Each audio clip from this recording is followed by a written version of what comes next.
It's amazing what you do when you put them with each other, because it gets them away from Bieksa and Boschman, both of them. I mean, Fowler was with Bieksa for just, I mean, how many games last year? It was like his main partner. Yeah, and for most of this season too, he was anchored with Bieksa, and Boschman was anchored. Montour was anchored with Boschman for the majority of the season. And they had not the greatest of numbers at all when they were paired with those guys. No. So it's great to see that Fowler finally gets somebody that can play at his level and play with him. I mean, obviously Montour is over a decade younger than Bieksa and Boschman, so that really helps in the legs department when you're talking about skating abilities. But I think it's great for Fowler too, because he's been getting dogged on. He was, I mean, at the point before he signed his contract, they were talking about trading him. And I remember he was last year being up for. They were talking about trading him. I want to say for your boy Tatar. He was They were in talks with him or with Detroit to get him or Nyquist. It was one of the two. I know the Ducks were looking at, and the rumor was Fowler was going to Detroit. And at that point, I was on the bandwagon. I'm like, dude, Fowler's not playing well. I mean, if we can get something for him, it might be the time to do that. So glad they didn't listen to the fan base, because what fan is, just fanatic, and we're crazy and we want the Ducks to win. But Fowler's really coming to his own this year too. It's great to see these two guys and the Ducks have a really solid top four, and they need it.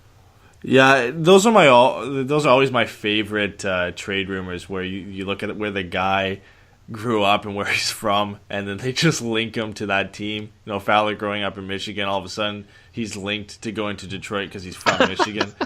I love those rumors because they're just ridiculous. Like, because a guy's from a place, all of a sudden it's more than likely that he's going to be traded there. And I get it. He's probably more willing to go to a place he's used to. But yeah, I mean, the Ducks are lucky they didn't trade him, to be honest. I think keeping him over Vatanen was a huge win for the Ducks. Obviously, now that they have Adam Henrique as well, and how well he's been. But it like you said, it's nice for Fowler to get a guy beside him that can complement him, because we haven't really seen it. We talked about getting Yarmulson at the deadline because we thought he was a guy that could complement what Fowler can bring. And now to put Montour beside him, I think it's really helped them do well in the last 7 games. And it's, we had talked about the fact we want Montour to kind of start playing to what we've expected of him this season.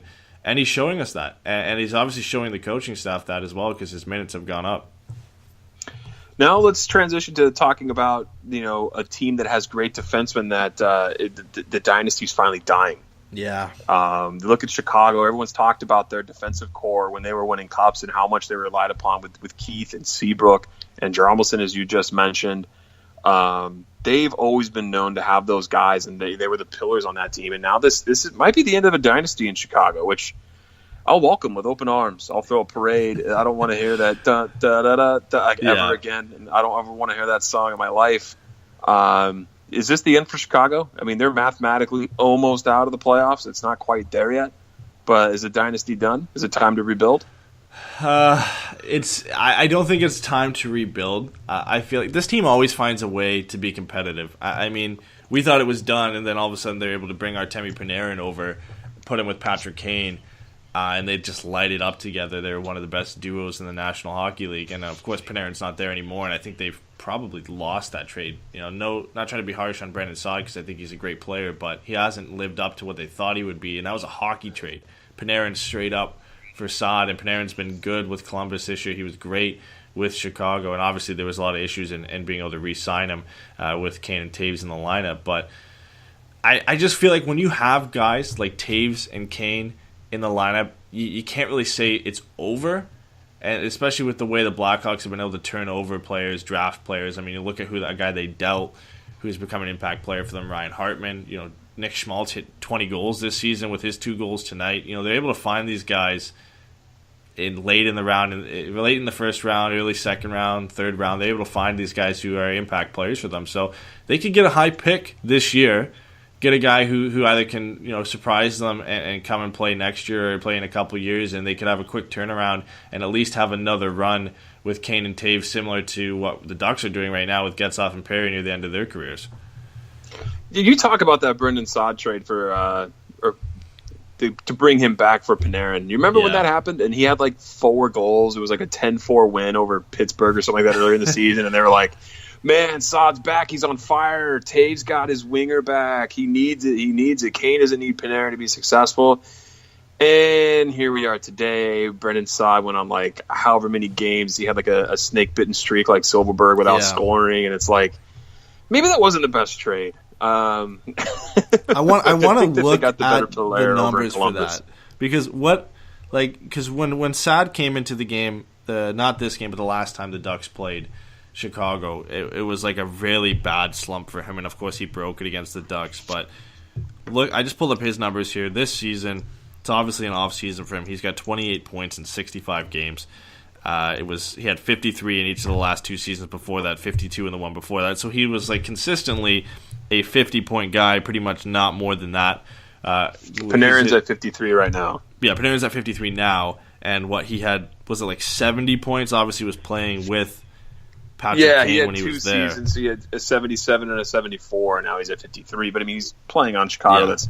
The only way that trade with him on it. Yeah, the only way that trade gets made is because there is no way Chicago was going to re-sign Panarin with the production that he was making. Columbus was saying, well, we're not going to give you anything extra for him because you need to get him off your roster. You can have Brandon Saad back. We'll take Panarin in a hockey trade any day of the week.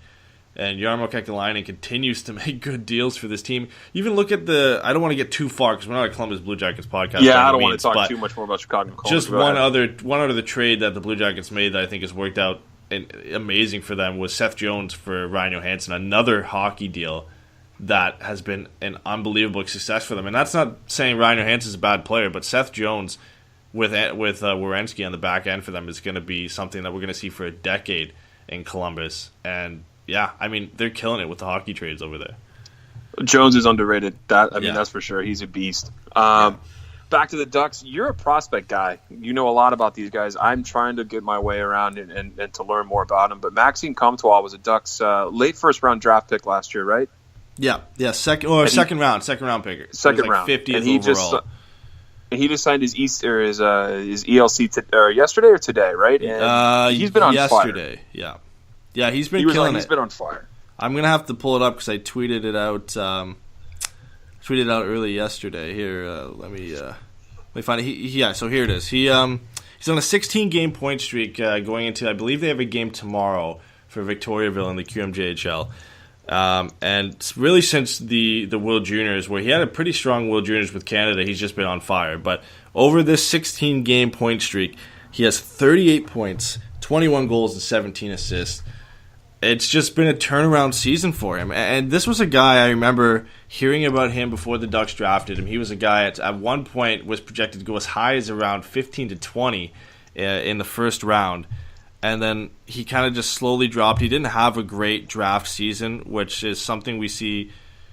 You see this every year. I mean, a guy has a bad draft season, ends up falling in the draft, then all of a sudden, hey, you remember that this guy was a good player, and some team gets lucky and picks him up late. I mean, Eli Tolvanen was a guy that Nashville picked up at 30 last year, who has been unbelievable and is going to come over after the KHL playoffs and light it up for them. And Maxime Comtois is another guy. I mean, he has really fulfilled what people thought he would be in a player this season. He's got 76 points right now in 50 games. He's got 41 goals and 35 assists. And the big knock on him going into his draft season, going into the draft, was that he kind of lost that goal-scoring touch. He only had 22 goals in 64 games in his draft year.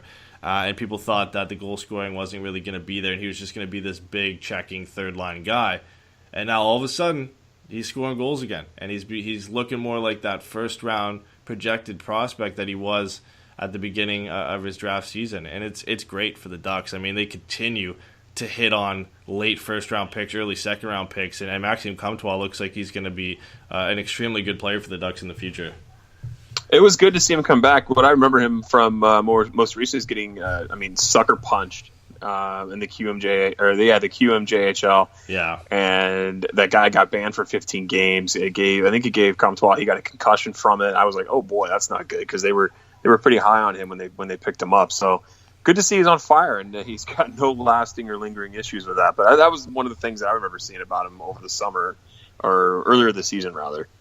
Yeah, and it's really just been, I mean, he's probably the biggest riser on the Ducks prospect list. I mean, everybody's high on Sam Steele, and deservedly so. The season he had last year was just unbelievable. I mean, he was CHL Player of the Year.